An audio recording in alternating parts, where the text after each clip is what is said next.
Hola a todos, bienvenidos. Muchas gracias al área de Alumni por haber hecho realidad este webinar con Juan Carlos Requejo. Además, estamos muy contentos porque este webinar se ha organizado en el marco de los 30 años, en donde conmemoramos los 30 años de la Facultad de Derecho y tenemos a un egresado de nuestra facultad con nosotros. Te agradecemos también, Juan Carlos, porque sabemos que tu tiempo es escaso, ahora muchísimo más, pero lo comentábamos antes de la transmisión, siempre tienes un tiempo para la Universidad de Piura y cada vez que te convocamos para un evento académico como este, nunca dices no. Así es que te agradecemos muchísimo. Voy a pasar a presentarte a presentar tu reseña profesional.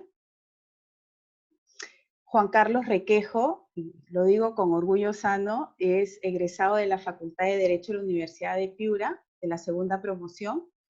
Es magíster en Derecho de la Empresa por la Pontificia Universidad Católica del Perú. Es funcionario público con más de 20 años de experiencia en gestión y gerencia pública. Actualmente ocupa el cargo de viceministro de Trabajo en el Ministerio de Trabajo y Promoción del Empleo.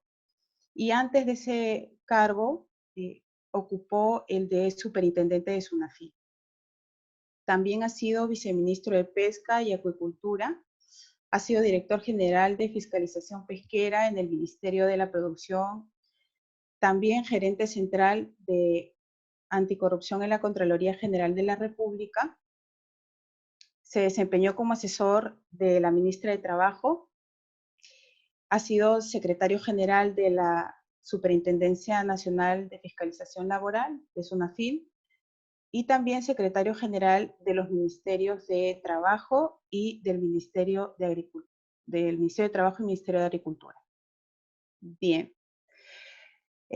Previas coordinaciones, habíamos pensado con Juan Carlos, como es un evento para egresados no solamente de la Facultad de Derecho, darles algunas pautas, bueno, un contenido general y aclarar algunos términos para que luego la exposición de Juan Carlos sea mucho más fluida, ¿no? Sobre todo para los que no son abogados. Entonces, primero voy a pasar 2 diapositivas nada más y luego pasamos al expositor principal, que es Juan Carlos. La dinámica de este webinar será el siguiente. Luego de mi intervención, expone el tema principal, Juan Carlos Requejo, y al finalizar se harán las preguntas y respuestas que pueden ir formulando en el icono de preguntas y respuestas, en donde les pedimos que no solamente, bueno, si tienen alguna pregunta la formulen, y también si como egresado UDEP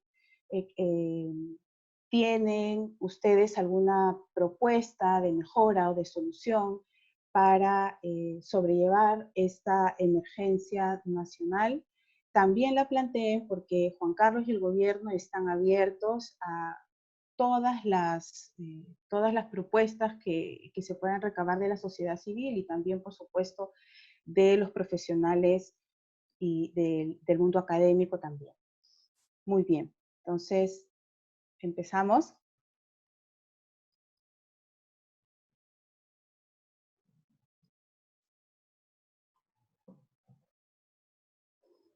Bien, la idea es mostrarles los antecedentes de la suspensión perfecta. No voy a hablar de todas y cada una de las medidas, sino más bien mi función sobre todo es aclarar 2 términos que sí son importantes, porque las medidas que se han ido dando a lo largo de este tiempo tienen una vigencia dependiendo de si estamos ante el estado de emergencia sanitaria o el estado de emergencia nacional. Bien. Todo empezó un 11 de marzo de este año, cuando la Organización Mundial de la Salud declaró la pandemia por COVID, ya que esta enfermedad se había eh, difundido por por distintos países de los 5 continentes. Ese mismo día, el Estado peruano declaró el estado de emergencia sanitaria por 90 días calendario. ese estado de emergencia sanitaria termina el 9 o vence el 9 de junio. Bien. Luego, el 15 de marzo, se dio otra norma y se declaró el estado de emergencia nacional. En principio, por 15 días calendario, y lo importante del estado de emergencia nacional es que allí es donde se dispone la cuarentena, el aislamiento social obligatorio. Es decir, todos teníamos que irnos a nuestra casa, salvo aquellas empresas y trabajadores que estaban en la lista de empresas que brindan aquí, que desarrollan actividades esenciales. Bien, este estado de emergencia nacional se ha ido prorrogando por distintas normas también, y a día de hoy sabemos que el estado de emergencia nacional vencerá el 10 de mayo de este año, ¿no? El domingo 10 de mayo. Esto significa que desde el 15 de marzo, o más bien desde el 16 de marzo, que entró en vigencia la norma, hasta el 10 de mayo, van a haber transcurrido 56 días de cuarentena, 56 días en el que muchas empresas no están operando y muchos trabajadores también no están trabajando. Bien, en este periodo el Estado dio un primer salvavidas a los 12 días de haberse declarado la cuarentena, otorgando la subvención de las planillas, ¿bien? Subvencionando el 35% de las planillas. Y luego, un mes después de que iniciara la cuarentena, se dio un segundo salvavidas a las empresas, permitiendo la suspensión perfecta. Bien. Ahora voy a mencionarles algunos ejemplos por los cuales sí es importante tener claro cuándo aplicar, digamos, los plazos del estado de emergencia sanitaria y del estado de emergencia nacional. Bien. El mismo 15 de marzo, que nos dijeron que todos debíamos ir a nuestras casas, se dio, por ejemplo, una de las medidas que el empleador decida, podía, ¿no? El empleador modificar el lugar de prestación del servicio y decidir que los trabajadores realicen trabajo remoto. Si la naturaleza de las labores de la empresa lo permitía, el empleador podía decidirlo, y para esto no era necesario o no es necesario un acuerdo, sino solo comunicarlo a los trabajadores. Esta medida está vigente durante todo el estado de emergencia sanitaria, es decir, hasta el 9 de junio. ¿Qué quiere decir esto? Que, por ejemplo, si el 10 de mayo se levantara la cuarentena, el empleador, por distintas razones, por ejemplo, por motivos de salud, puede decidir seguir con la medida de trabajo remoto para sus trabajadores hasta el 9 de junio. Bien. Y así, las distintas medidas que se han ido dando, sobre todo, han tenido en cuenta la vigencia del estado de emergencia sanitaria hasta el 9 de junio. Esa es digamos, el tiempo que han tenido en consideración. De hecho, la suspensión perfecta de labores tiene en cuenta la vigencia del estado de emergencia sanitaria más 30 días. ¿No? Y, por ejemplo, la cuarentena que ha supuesto la paralización de las labores, y para las empresas que no han podido realizar trabajo remoto, se ha previsto que los trabajadores tengan una licencia con goce, ¿no? Una licencia con goce compensable. Esta medida no tiene vigencia durante todo el estado de emergencia sanitaria, sino solo durante el estado de emergencia nacional, es decir, hasta el 10 de mayo. Bien. Bueno, no me extiendo más porque aquí el importante es Juan Carlos y todo lo que nos tiene que contar. Las nuevas reglas laborales para el mantenimiento del empleo y también de la continuidad de las empresas, nuevas reglas que se han dado hasta ahora, y también a ver si logramos que nos cuente las nuevas reglas que tal vez surjan en los siguientes días. Te doy el pase, Juan Carlos. Gracias, Ana C. Gracias a la universidad por la oportunidad de estar acá con ustedes. Bueno, para mí es un gran gusto, una enorme satisfacción poder estar acá compartir lo que estamos haciendo, que es de interés de todos, porque esta es una situación sin precedentes. Bueno, han habido varios ejemplos para comparar esto, pero situaciones como esta no se veían desde el efecto de la Segunda Guerra Mundial. Hay muchos, la OIT ha mencionado varios ejemplos, y, y es un escenario complicado, ¿no? Complicado, y hay que tener claro que no es un escenario solamente de Perú, es un escenario que está afectando a todas las empresas y trabajadores en el mundo, que está generando que se dejen de realizar muchas horas de trabajo, que muchas empresas paralicen. Este aislamiento social obligatorio que mencionaban hace, significa que en la práctica muchos no trabajen, y estamos hablando de tanto de empleo formal como informal. El Perú es un país que se caracteriza mucho por tener un gran porcentaje de su población económicamente activa en la informalidad laboral, ¿no? Entonces, estamos hablando de que alrededor entre 6 y 7 trabajadores de cada 10 está en esa situación, y por lo tanto no tiene ninguna herramienta, o no tendría ninguna herramienta cómo afrontar esta situación. Y esa es la gravedad, digamos, del reto al que nos enfrentamos. Bueno, ya pasando a la exposición, no sé si me ayudas, Ana C, compartiendo la pantalla, por favor. El, ya lo indicó Ana C en la lámina 1, este es, digamos, algo de lo que ella ya ha mencionado. Y en la lámina 1 se ve la secuencia, ¿no? La secuencia desde la emergencia sanitaria el 11 de marzo, y después la emergencia nacional, que el estado de emergencia nacional implicaba, mientras la emergencia sanitaria prácticamente nos estaba abocada a aislarnos un poco como país frente al resto del mundo, la emergencia nacional ya implicaba hacer un aislamiento social obligatorio, hacer una especie de cuarentena en nuestras casas, para la gran mayoría de peruanos. Digo para la gran mayoría porque se dividió un poco el escenario entre un grupo de actividades que estaban permitidas por ser calificadas como esenciales, y un grupo de actividades que, al menos ser calificadas como esenciales, no estaban permitidas, y por lo tanto los trabajadores no debían funcionar, o en todo caso debían aplicar otro tipo de reglas que ya voy a explicar a continuación. Ese estado de emergencia se ha ido prorrogando, ¿no? Inicialmente era de 15 días, se supone que esto iba a concluir el 30 de marzo, y ahora con la última ampliación ya estamos extendiendo el plazo hasta el 10 de mayo.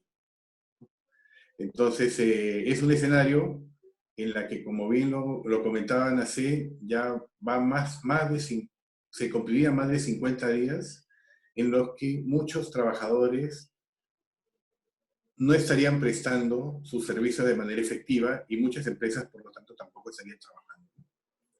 Ahora, para entrar a ver la complejidad del panorama al que nos enfrentamos todos, quería un poco compartir la siguiente lámina para ver desde el punto de vista de los trabajadores formales, que son, digamos, ese grupo, esos 3.7 millones de peruanos. Si pasamos a la siguiente lámina, por favor. ¿Sí? En la siguiente lámina vamos a poder ver que la planilla electrónica cuenta a la fecha con 3.7 millones de trabajadores. De esos 3.7 millones de trabajadores, lo que estamos viendo ahí, en el cuadro hemos dividido en dos grupos. Un grupo que considera aquellos trabajadores que laboran o laboran en las actividades permitidas. Estamos hablando de casi 2 millones. Y el otro grupo de 1.7 millones de trabajadores que estarían laborando en empresas o sectores que no están siendo permitidas en el marco de este aislamiento social obligatorio dispuesto por el gobierno para evitar que la pandemia se siga expandiendo, ¿no?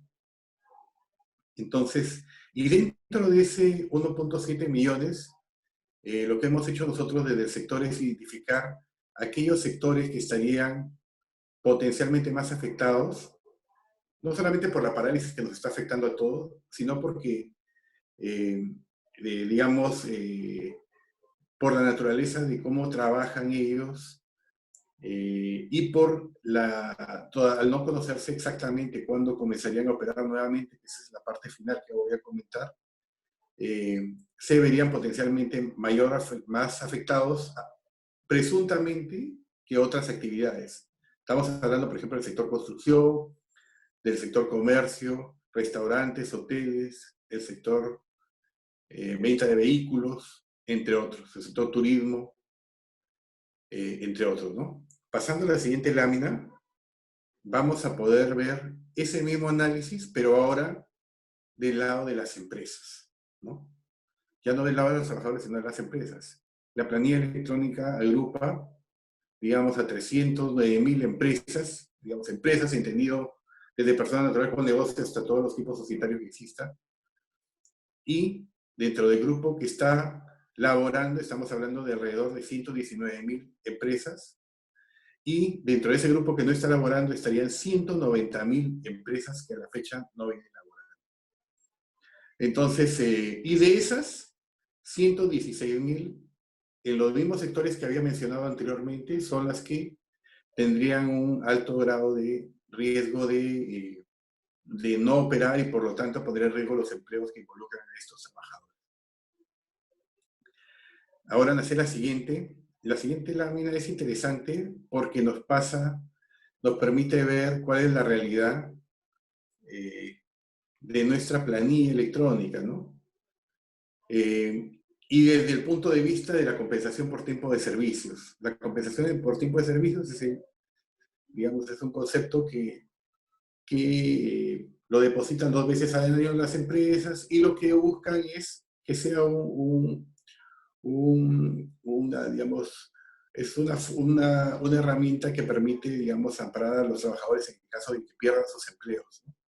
Sin embargo, no todas las empresas o no todos los regímenes laborales cuentan con la compensación por tiempo de servicios. Hay un buen número de empresas que son las microempresas que por cómo está diseñado su régimen laboral no prevé una compensación por tiempo de servicios, ¿no? Estamos hablando de 330.000 empresas, más o menos. Y 333.000, perdón, trabajadores. Y hay otro grupo de trabajadores que son alrededor de 737.000.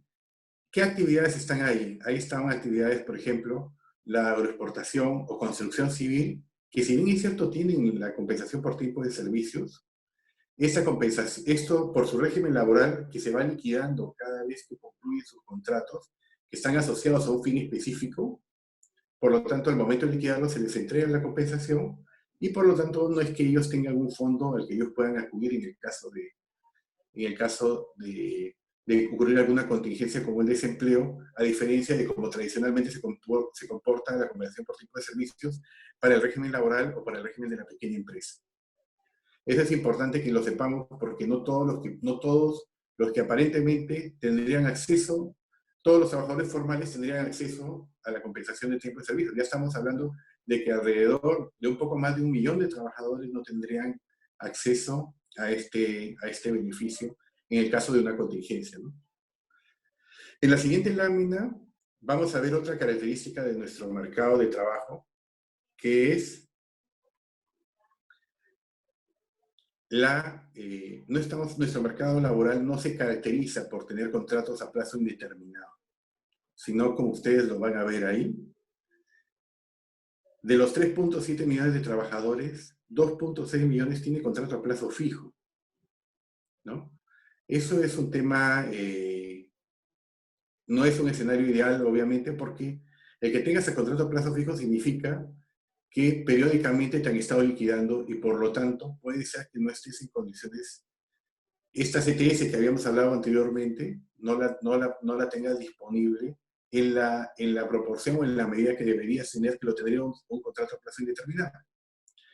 De esos, como más o menos la proporción es de entre 6, 7 de 10 trabajadores, y que tienen esas características, o sea, tienen contrato a plazo fijo en nuestro mercado formal, repito, formal, porque no estamos ahorita hablando del mercado informal, estamos hablando del mercado formal de trabajadores bajo la lupa de la planilla electrónica. Y en el cuadro de la derecha ustedes podrán ver esa misma cantidad, pero ya vista desde los contratos a plazo fijo, vistos desde el punto de vista de actividades suspendidas y permitidas. Y miren, esta es una aproximación que hablaba de cuándo estarían por vencer los contratos, ¿no? Entonces, en actividades, por ejemplo, los suspendidos, estamos hablando de que en el rango de 2 meses, estamos hablando entre abril y mayo, estarían por vencer 403.000 empleos o contratos de trabajo que tendrían riesgo de no renovarse por la misma naturaleza o la situación en la que nos encontramos. Más de 3 meses, 133.000, y bueno, de ahí ya vamos llegando hasta los 1.2 millones, ¿no? Pero ese es un elemento adicional que eleva los riesgos a los que están sometidos nuestros trabajadores por el tipo de contratación que caracteriza nuestra planilla formal de trabajadores. A ver la siguiente, Ana C, por favor, para un poco terminar con el contexto al que nos estamos sometiendo. Ese es un ejercicio en el que se pueden ver siempre cuál es el comportamiento de la planilla electrónica mes a mes, ¿no? ¿Qué es un comportamiento los meses de enero y febrero? Yo diría hasta el de marzo, son digamos, comportamientos, digamos, digamos, que los que suelen presentarse. O sea, siempre hay entradas y salidas. Hemos estado hablando de que hay contratos de trabajo temporal. A veces son por la misma naturaleza de las actividades o a veces porque los propios trabajadores suelen retirarse para dedicarse a otras actividades o asumir otras responsabilidades en otros centros de trabajo. Entonces vemos en enero, por ejemplo, que hay una ligera diferencia a favor de las entradas de trabajadores versus las salidas.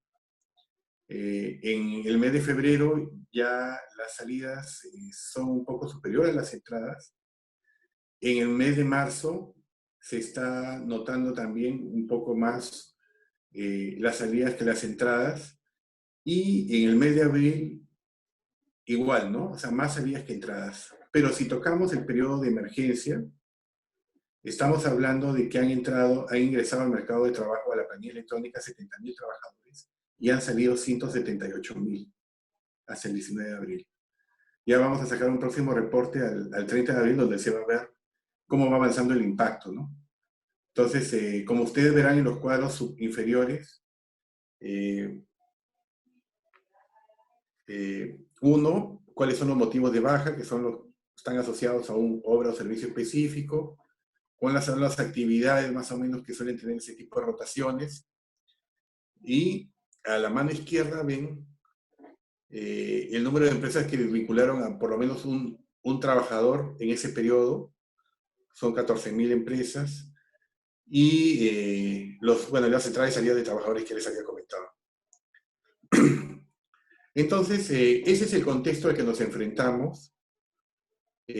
Todavía no está reflejado en la planilla electrónica el impacto de lo que significa la situación en la que estamos viviendo actualmente. Pero el gobierno, digamos, viendo ese escenario tan complicado, a la siguiente, por favor, Ana C., ya empezó a aplicar una serie de medidas, ¿no? Una para mantener el vínculo laboral, para garantizar la protección social. Ya voy a comentar el punto 1, que es mantener el vínculo laboral, lo voy a comentar más en detalle a continuación, pero para garantizar la protección social, como lo han escuchado ustedes hablar al presidente en sus conferencias, nunca se ha visto que el gobierno invierta tanto en las personas y en las empresas, ¿no? Bonos al personal asistencial, por el mismo riesgo que tienen, subsidios de 380 a hogares pobres, subsidios a trabajadores independientes de 760 soles, liberación de la CTS de 2.400 soles, suspensiones temporales de los aportes, retiro de las AFP hasta 2.000 soles. Claro, esto no podían acudir a ese retiro aquellos trabajadores que se encontraban en planilla, sino aquellos que tenían, digamos, una desvinculación mayor a 6 meses anteriores. Eh, y como ustedes verán, los subsidios, las prestaciones, o sea, pueden llegar y ya llegan fácilmente a 5 o 6 puntos del PBI en total, ¿no? En la siguiente lámina vamos a ver el tema del apoyo a las empresas, como bien lo decía Ana Cecilia, eh, el financiamiento de las MIPES, ¿no? Que es alrededor de 600 millones, que se está ampliando. El programa Reactiva Perú, que también es un programa que da liquidez a las empresas a muy bajo costo. También se está dando facilidades para el cumplimiento del depósito de la CTS y también el financiamiento de las MIPYME, ¿no? A través del factoring y el Fondo Crecer con el decreto de urgencia 040. El gobierno está haciendo un esfuerzo sin precedente por preservar las empresas y preservar el empleo. ¿Y qué está haciendo sobre preservar el empleo? Ya pasando a la siguiente lámina. Entonces, la siguiente, por favor, Andrés. Es importante tener en cuenta lo siguiente. Este cuadrito es simple, pero yo creo que te ayuda a graficar, ¿no? Hasta antes, para cualquier escenario o escenario imprevisto, una emergencia que pueda ocurrir para una empresa, para un sector, para una región, el marco laboral tenía una serie de mecanismos, ¿no? Nuestro marco laboral tiene una serie de mecanismos que podían emplear. Unas era el teletrabajo, sin embargo, había una normativa de teletrabajo cuyo, bueno, que era muy criticada porque establecía una serie de requisitos que complicaban a las empresas su uso. El teletrabajo no llegó a aplicarse a más de 10.000, 20.000 trabajadores en su mejor momento. Entonces no era una norma muy usada, ¿no? Y las empresas, digamos, tenían mucha reserva en utilizar ese mecanismo, ¿no? Pues el tema del otorgamiento de licencias sin goce de haber, vacaciones compensables, adelanto de vacaciones, reducción de remuneraciones, reducciones de jornadas y reducción de remuneraciones. Nunca estuvo permitida la reducción unilateral, todo lo que estamos hablando de acordar es porque tiene que haber un acuerdo con el trabajador. La misma suspensión perfecta es una medida que ya lo prevé nuestro marco normativo laboral desde hace mucho tiempo y no es una herramienta exclusiva de Perú, la utilizan muchos países dentro de sus marcos normativos para situaciones excepcionales.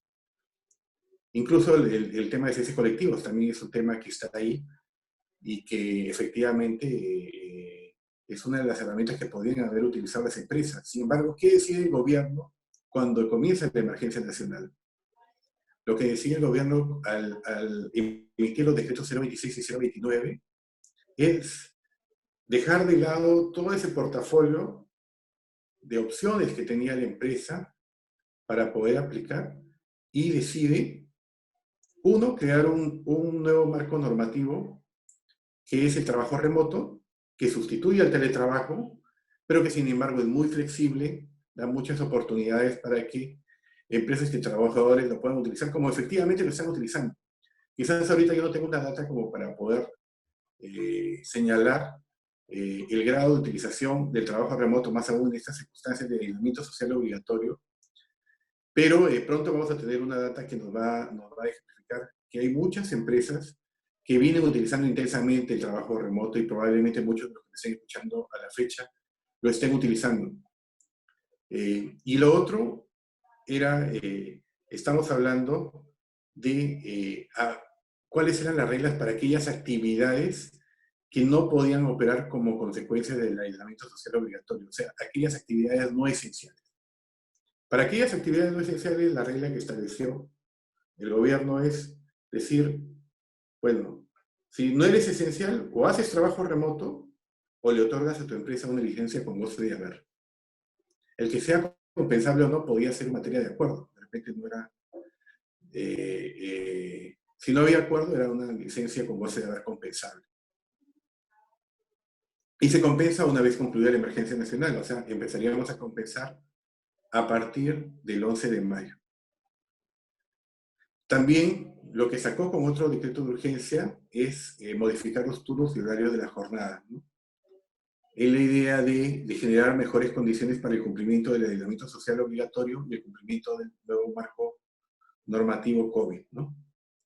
Entonces, eso es lo que estableció para una primera etapa. Esas eran las reglas laborales. Por lo tanto, en esa etapa no podía realizarse una suspensión perfecta, no podía utilizarse las vacaciones, no podía reducirse jornadas, digamos, reducción de remuneraciones tampoco. O sea, todo ese portafolio de herramientas no estaban disponibles. Las únicas reglas disponibles eran las que les he señalado. Ahora, con el decreto de urgencia, pasamos a la siguiente lámina, la C. Ahí entramos. Ese decreto de urgencia, el principal objetivo es preservar el empleo, ¿no? Que la mayoría de empresas opten por preservar los empleos. Estamos hablando de situaciones complicadas, como le había dicho antes, situaciones en que empresas que ya llevan varias semanas sin operar y por lo tanto sin recibir ingresos.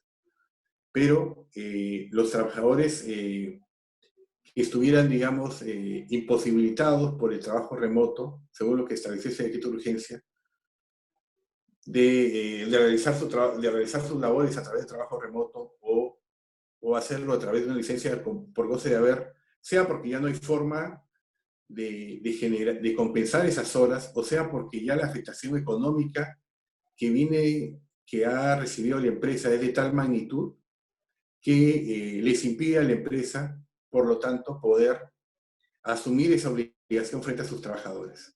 Entonces, a partir de ese decreto de urgencia, lo que se hace es abrir ya el portafolio de herramientas. Las empresas van a poder ya, en la línea de mantener el vínculo laboral con sus trabajadores y la percepción de sus remuneraciones, siempre privilegiando el acuerdo con ellos.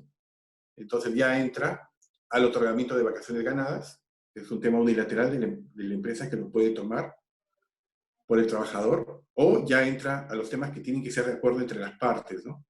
El adelanto de vacaciones tiene que ser un tema de acuerdo entre las partes. La reducción de remuneraciones puede ser un tema de acuerdo entre las partes, tiene que ser de esa manera, no puede ser unilateral. También se pueden reducir las jornadas y por ende reducir proporcionalmente las remuneraciones. Incluso el empleador podría, digamos, optar por que se desarrollen otras funciones diferentes a las que se desarrollaban normalmente, siempre y cuando estén acordes a los perfiles que tiene el trabajador, ¿no? Y, digamos, agotadas estas eh,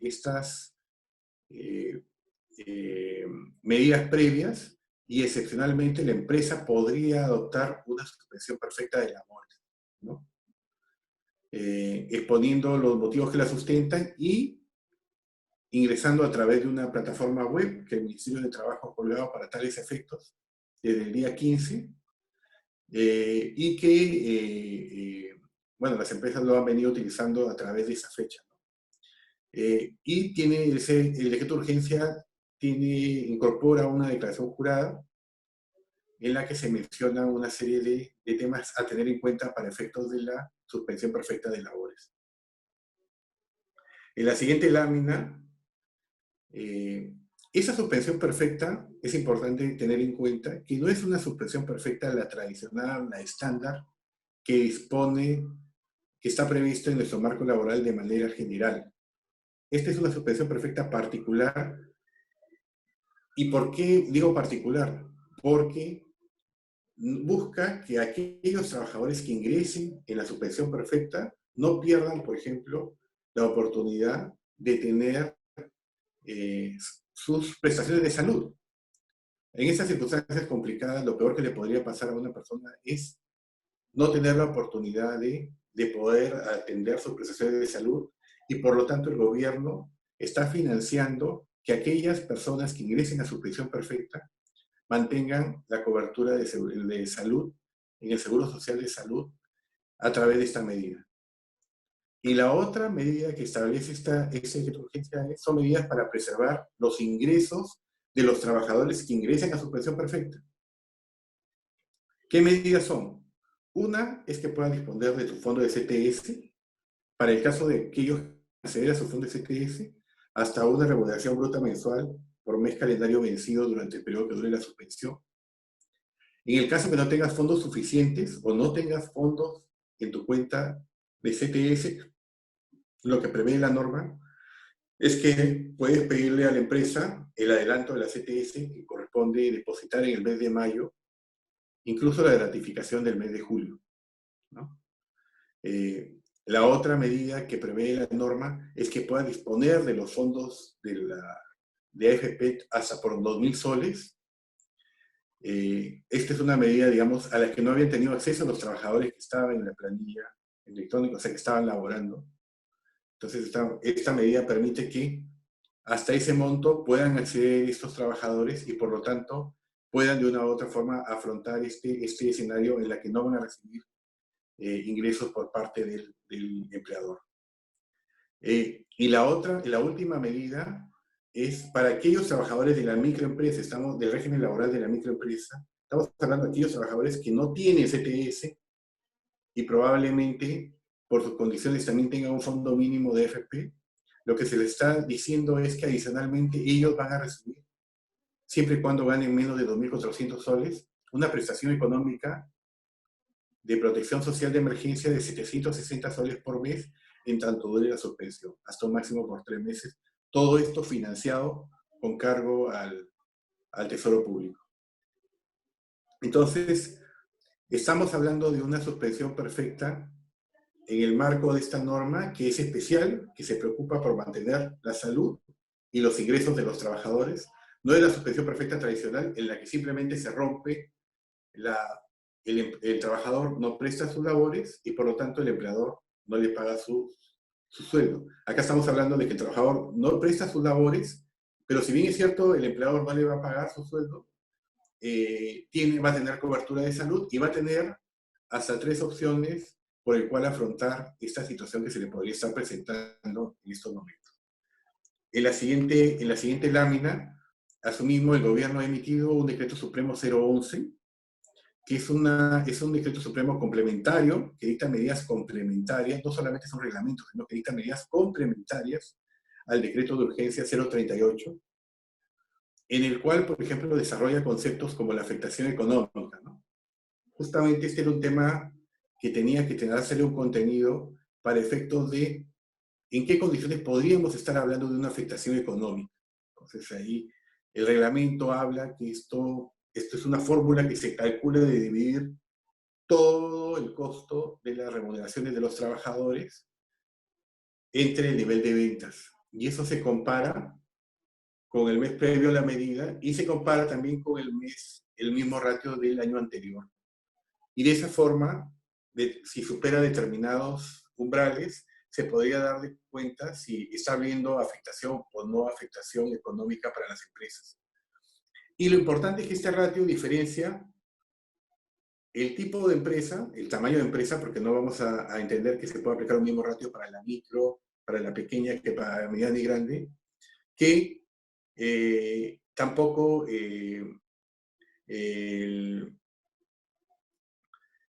también diferencia aquellas empresas que están operando de aquellas que no están operando.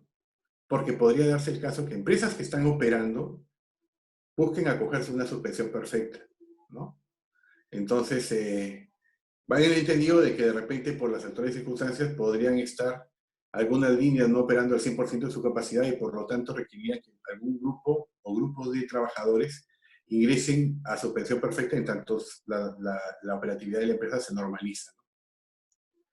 Es importante también que el rol que tiene la inspección de trabajo para verificar que no hayan abusos, ¿no? Es importante que esta norma no se cometan abusos, que las empresas no utilicen mal esta herramienta y estamos en un escenario complicado, en un escenario, digamos, que no lo ha generado ni la empresa, no lo han generado los trabajadores y es importante la solidaridad y lo que sí vamos a cuidar es que no haya abuso.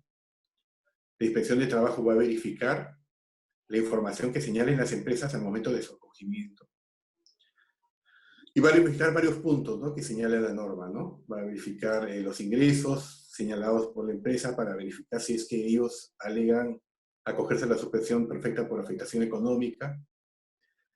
Va a verificar la efectiva paralización de actividades también va a verificar el destino de los subsidios. Hemos hablado en la parte introductoria que el gobierno está financiando el subsidio a la planilla de muchas empresas, ¿no? Alrededor de casi 250.000 empresas han acogido el subsidio a la planilla de menos de aquellos trabajadores que perciben menos de 1.500 soles.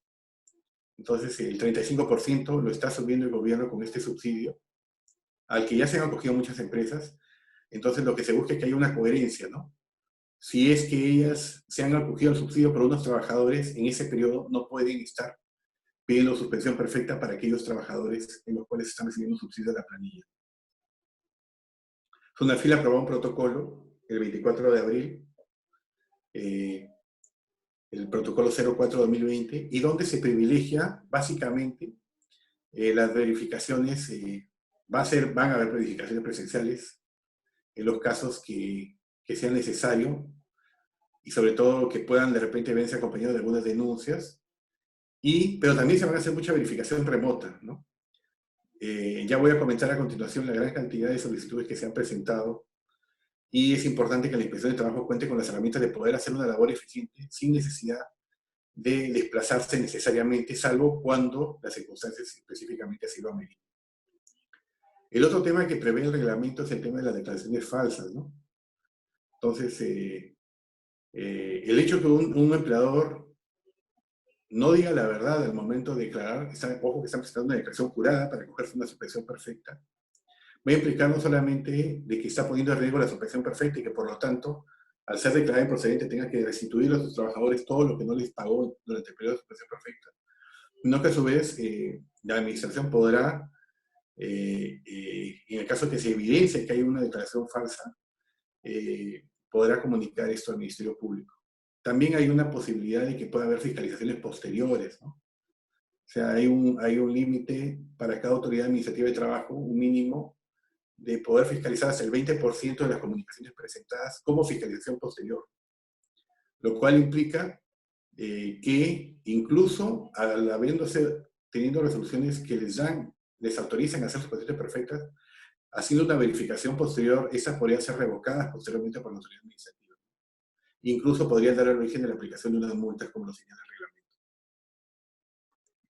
En la siguiente lámina, la siguiente lámina es un registro de lo que nosotros teníamos hasta el 20 de abril. Ojo que estamos hablando de que a esa fecha teníamos alrededor de 7.000 empresas que solicitaron suspensión perfecta y que involucraban 84.000 trabajadores.